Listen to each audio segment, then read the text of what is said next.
Welcome to Thesaurus Thrive. Today, we're diving into the word knotty. Ever heard someone say, "That's a knotty problem"? Let's find out what it really means. What does knotty mean? The word knotty describes something that is complicated, difficult, or tricky. Imagine trying to untangle a bunch of knotted ropes. That's exactly how a knotty situation feels.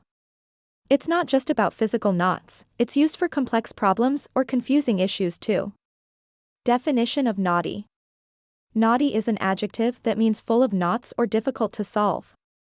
It can describe anything from tangled hair to challenging puzzles or complicated decisions. Knotty synonyms.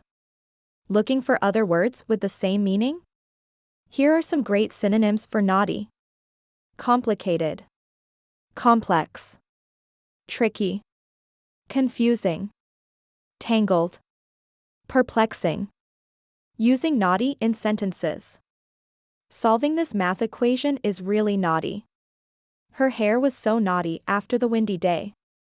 The lawyer faced a knotty legal case. And that's the word knotty. Now you can use it like a pro in your daily conversations. Don't forget to like, share, and subscribe for more interesting words on Thesaurus Thrive.